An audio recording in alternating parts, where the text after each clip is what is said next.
সুপ্রিয় শিক্ষার্থীবৃন্দ, আসসালামু আলাইকুম। শিমুল মেমোরিয়াল নর্সাদ স্কুল অ্যান্ড কলেজের পক্ষ থেকে দশম শ্রেণী ব্যবসায়িক শিক্ষা শাখার সকল শিক্ষার্থীকে স্বাগতম। তোমাদের সঙ্গে আজকে ক্লাস উপস্থাপনায় আমি আছি মোহাম্মদ হাসানুজ্জামান, সহকারী শিক্ষক, শিমুল মেমোরিয়াল নর্সাদ স্কুল অ্যান্ড কলেজ। প্রিয় শিক্ষার্থীরা, এই করোনাকালীন ক্রান্তিকালে আশা করছি তোমরা সবাই বাসায় অবস্থান করছো, নিরাপদে আছো, সুস্থ আছো, ভালো আছো। যদিও তোমরা ক্লাসে এসে ক্লাস কার্যক্রমের সঙ্গে যুক্ত হয়েছো, তারপরে কিছু ক্লাস তোমাদের অনলাইনে যাচ্ছে। অনলাইন ক্লাসগুলো তোমরা নিয়মিতভাবে করবে আশা করছি।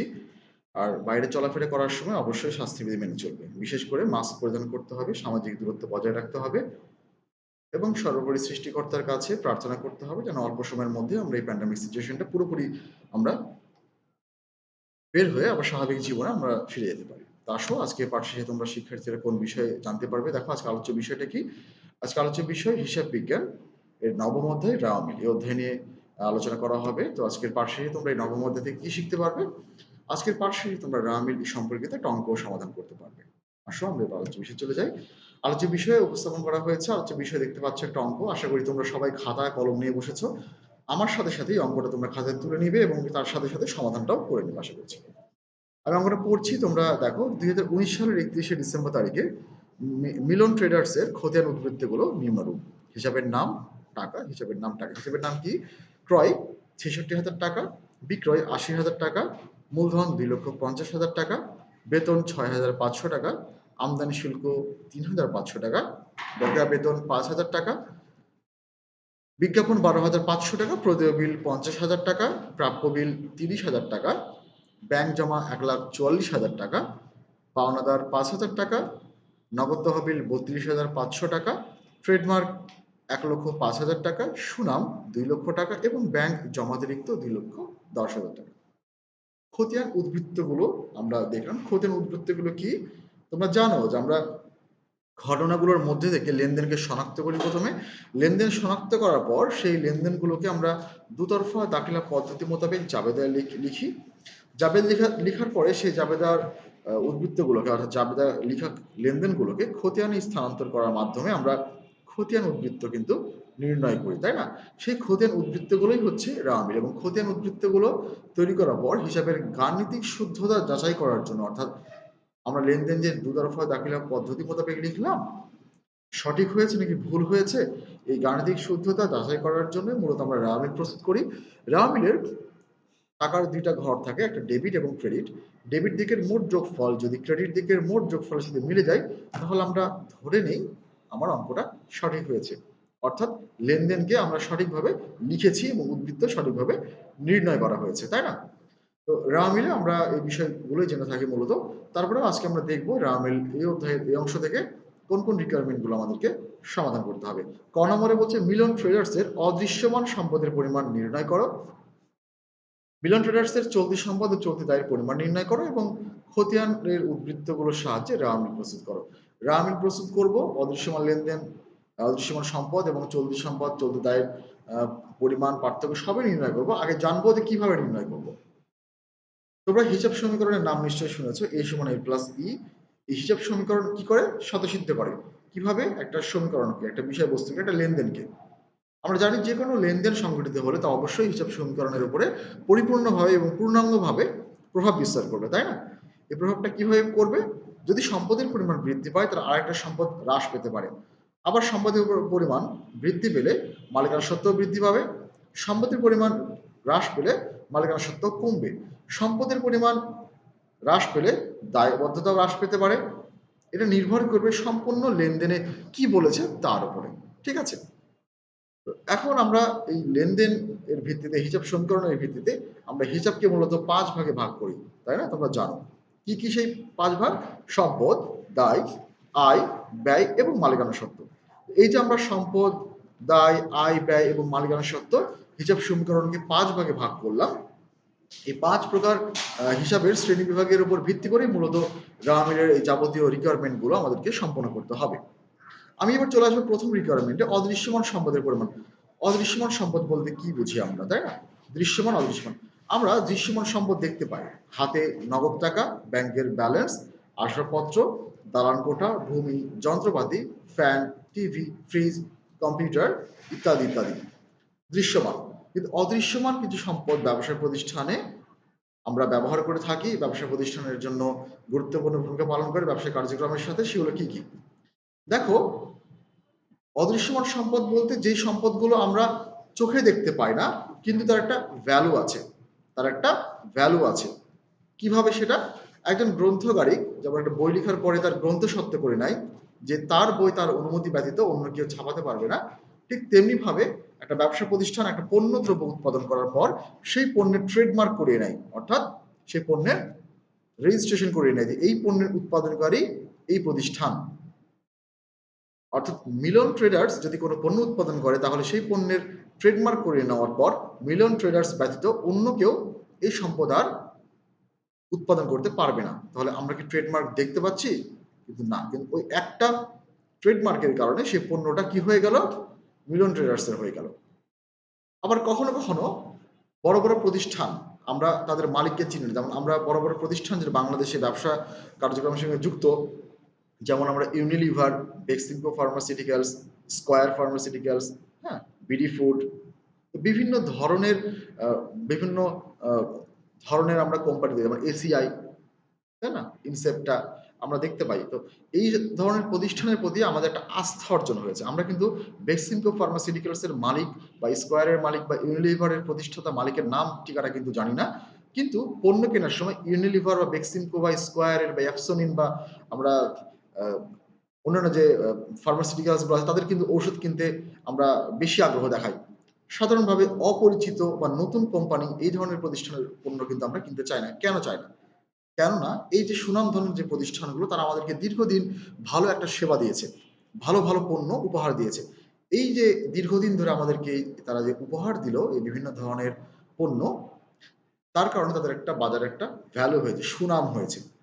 একটা ভালো মানুষকে লেখায় যেমন আমরা খুব ভালো, তিনি খুব ভালো, ব্যক্তিগতভাবে আমি চিনি উনি খুব ভালো মানুষ, এইভাবে যেন আমরা মূল্যায়ন করি, প্রতিষ্ঠানকেও ঠিক তেমনিভাবে আমরা মূল্যায়ন করি।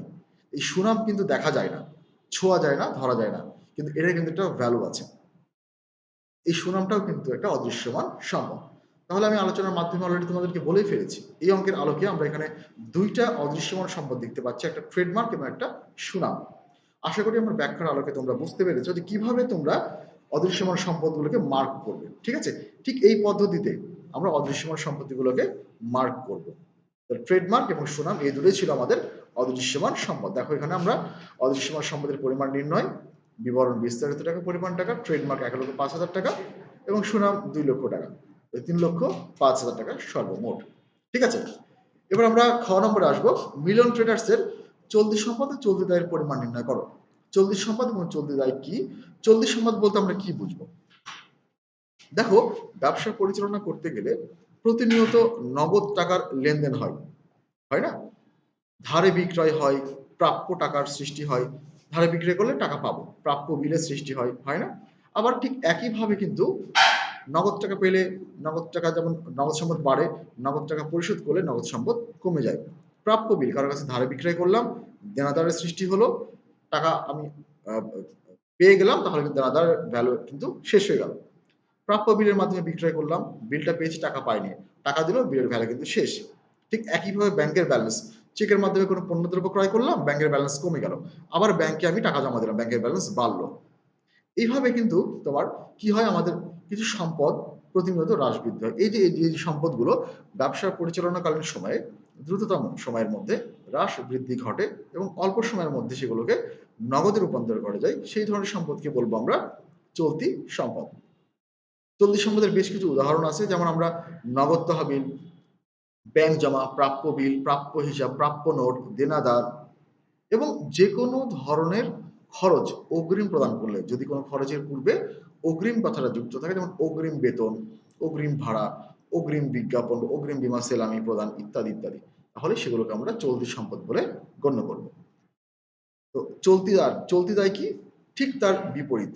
ব্যবসা পরিচালনাকালীন সময়ে যে দায়বদ্ধতাগুলো সৃষ্টি হয় এবং অল্প সময়ের মধ্যে এবং দ্রুততম সময়ে সেই দায়গুলো পরিশোধ করা যায়, সেগুলোই হলো আমার চলতি দায়। যেমন ধারে ক্রয় করলাম, দায়বদ্ধতার সৃষ্টি হলো, আমি টাকা পরিশোধ করলাম, দায়বদ্ধতা কমে গেল। এছাড়াও কোনো খরচ যদি বকেয়া থাকে, যেমন বেতন, ভাড়া, অফিস ভাড়া, বিদ্যুৎ বিল, পানির বিল, হ্যাঁ, এই ধরনের খরচ যদি কোনো সময় বকেয়া থাকে, তাহলে কি হবে, আমার দায়বদ্ধতার সৃষ্টি হবে। আমি দায় পরিশোধ করব, টাকা পরিশোধ করব, দায়বদ্ধতা কমে যাবে। তো এছাড়াও প্রদেয় বিল, যেটা বলবো যে প্রদেয় বিল বা প্রদেয়ের নোট, পাওনাদার ইত্যাদি ইত্যাদি আমার চলতি দায়।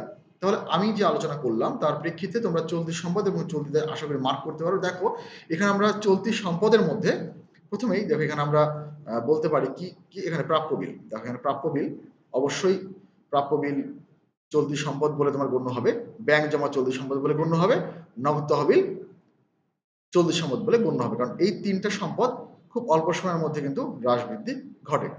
তাহলে আমরা ছকে দেখো এখানে দেখছি চলতি সম্পদ ও চলতি দায়ের পরিমাণ নির্ণয়।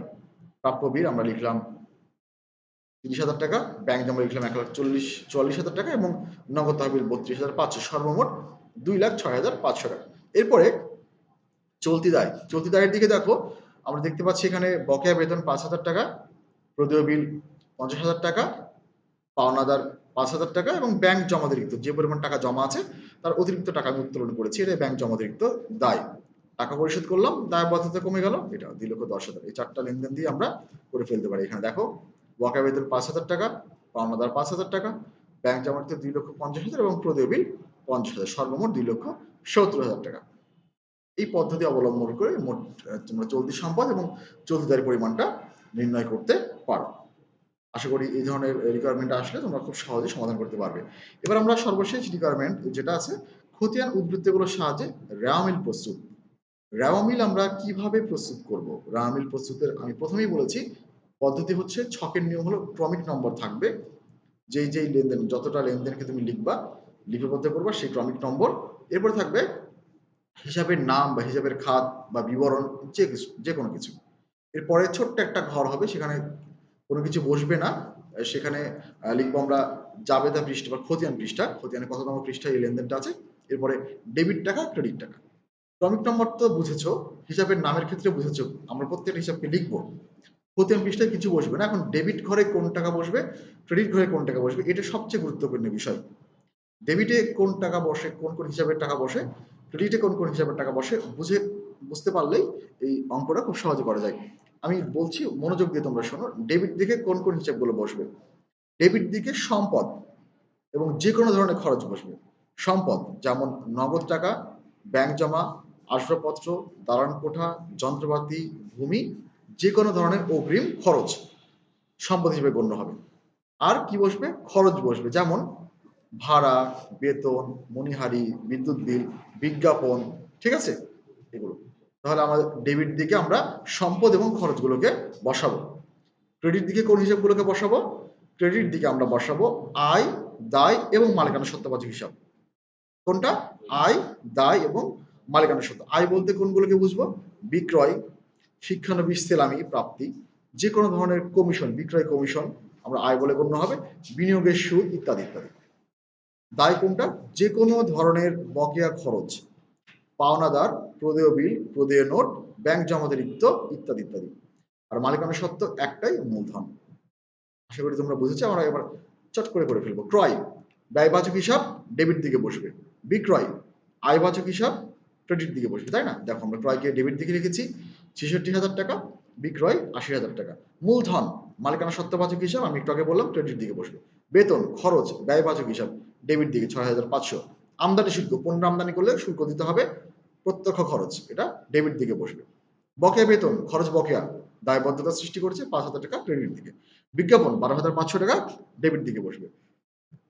প্রদেয় বিল, প্রদেয় বিলটাও ঠিক দায়বদ্ধতা সৃষ্টি করেছে 50,000 টাকা এবং প্রাপ্য বিল 30,000 টাকা। ঠিক আছে, প্রাপ্য বিল কত? 30,000 টাকা, সম্পদ বলে গণ্য হবে। এরপরে ব্যাংক জমা, ব্যাংক জমা তো অবশ্যই সম্পদ, ডেবিট দিকে বসবে 1,44,000 টাকা। পাওনাদার, দায়বদ্ধতা সৃষ্টি করে, ধারে ক্রয় করলে পাওনাদার সৃষ্টি হয়, এই জন্য ক্রেডিট দিকে বসবে 5,000। নগদ তহবিল অবশ্যই ডেবিট দিকে। ট্রেডমার্ক সম্পদ ডেবিট দিকে, সুনাম সম্পদ ডেবিট দিকে এবং ব্যাংক জমাতিরিক্ত দায় ক্রেডিট দিকে। ঠিক এই পদ্ধতি অবলম্বন করে তোমরা ডেবিট এবং ক্রেডিটে হিসাবগুলোকে লিখবে। এবার আমরা দেখব দুই দিকের যোগফল সমান হলো কিনা। সবচেয়ে গুরুত্বপূর্ণ বিষয় যেটা, আমরা ডেবিট এবং ক্রেডিটে বসানোর পর যোগ করে দেখব ডেবিট দিকের মোট যোগফল ক্রেডিট দিকের মোট যোগফল সমান হয়েছে কিনা। যদি সমান হয় তাহলে অঙ্ক ঠিক। দেখো আমাদের এখানে দেখতে পাচ্ছি দুই দিকের যোগফল 6 লক্ষ টাকা, বিধায় আমাদের এই হিসাবগুলোকে সঠিকভাবে লেখা হয়েছে। একটা ব্যতিক্রম আসে, সে ব্যতিক্রম তোমাদের জানতে হবে। কখনো কখনো হিসাবগুলোকে সঠিকভাবে লিপিবদ্ধ করার পরেও দুই দিকের যোগফল মিলে না, সেক্ষেত্রে কি করব? কাটাকাটি করব? না। যদি দেখো যে তোমরা হিসাবকে সঠিক পদ্ধতি অবলম্বন করে ডেবিট ক্রেডিট বিশ্লেষণ করে দুদিকে বসানোর পরেও কোনো একদিকে টাকার ঘাটতি, সেক্ষেত্রে করবা যেদিকে যোগফল বেশি সেই যোগফলের টাকাটা দুদিকে বসাবে। বসানোর পর ঘাটতির টাকাটা লিখার পরে লিখতে হবে অনিশ্চিত হিসাব। আমি আরেকবার বলছি, অনিশ্চিত হিসাব বলে যেই ঘাটতির টাকাটা সেই ঘাটতির টাকা বরাবর লিখে দিবে। অনিশ্চিত হিসাব কোনো হিসাব না, প্রকৃতপক্ষে কোনো হিসাব না, এটা হিসাব মিলকরণের একটা পদ্ধতি। র-মিল সাময়িকভাবে মিলকরণের একটা পদ্ধতি। যদি ডেবিট দিকের যোগফল কম হয় ডেবিট দিকে অনিশ্চিত হিসাব লিখে টাকা বসাতে হবে, ক্রেডিট দিকের যোগফল কম হলে ক্রেডিট দিকে অনিশ্চিত হিসাব বলে লিখে টাকাটা বসাতে হবে। আশা করি র-মিল সম্পর্কে তোমরা বিস্তারিত ধারণা লাভ করেছো। প্রিয় শিক্ষার্থীরা, আজকের ক্লাস প্রায় শেষ পর্যায়ে চলে আসছে। আজকে ক্লাসের প্রেক্ষিতে কিছু মূল্যায়ন প্রশ্ন আছে, আশা করি সেই মূল্যায়ন প্রশ্নের উত্তরগুলো তোমরা সঠিকভাবে সম্পাদন করতে পারবে। কোন দফাগুলো র-মিলের অন্তর্ভুক্ত হয় না? কোন দফাগুলো অন্তর্ভুক্ত হয় না র-মিলের? মনে রাখবে, প্রারম্ভিক নগদ তহবিল, প্রারম্ভিক ব্যাংক জমা, সমাপনী মজুত পণ্য র-মিলে অন্তর্ভুক্ত হবে না। ব্যতিক্রম কি? ব্যতিক্রম হলো সমন্বিত ক্রয় যদি থাকে সেক্ষেত্রে সমাপনী মজুত পণ্য র-মিলে অন্তর্ভুক্ত হবে। চলতি দায় র-মিলের কোন দিকে বসে? ক্রেডিট দিকে বসে। সম্পদ র-মিলের টাকার কোন টাকার ঘরে বসে? ডেবিট টাকার ঘরে বসে। সমন্বিত ক্রয় কি? সমন্বিত ক্রয় বিক্রিত পণ্যের ব্যয়ের সূত্র মোটামুটি একই রকম। প্রারম্ভিক মজুত থেকে প্রারম্ভিক মজুত পণ্যের সাথে ক্রয় যোগ করে সেখান থেকে সমাপনী মজুত পণ্য বাদ দিলে কি পাওয়া যায়? সমন্বিত ক্রয় পাওয়া যায়। লাস্ট ওয়ান, ব্যাংক জমা কি উদ্বৃত্তে প্রকাশ করে? সব সময় ব্যাংক জমা ডেবিট উদ্বৃত্তে প্রকাশ করবে। আবার অবশ্য একটু ব্যতিক্রম, তোমরা নগদান বই দেখেছো, ক্রেডিট উদ্বৃত্ত হতে পারে, তবে সাধারণভাবে ব্যাংক জমা ডেবিট উদ্বৃত্ত প্রকাশ করে, তবে ক্রেডিট উদ্বৃত্তও প্রকাশ করতে পারে। আগামী দিন আজকে যে ক্লাস হলো সেই ক্লাসের আলোকে তোমাদের অঙ্কের উপর একটা টপলেস হবে, সেই টপলেসটা আশা করি তোমরা বাসায় ভালোভাবে সম্পাদন করতে পারবে। তো প্রিয় শিক্ষার্থীরা, আমার ক্লাস মনোযোগ দিয়ে দেখার জন্য তোমাদের অসংখ্য ধন্যবাদ। পরবর্তী ক্লাসে তোমাদের সঙ্গে আবার দেখা হবে সেই প্রত্যাশা রেখে এবং তোমাদের সকলের সুস্বাস্থ্য কামনা করে আজকের মতো ক্লাস এখানে শেষ করছি। আল্লাহ হাফেজ। আসসালামু আলাইকুম ওয়া রাহমাতুল্লাহ।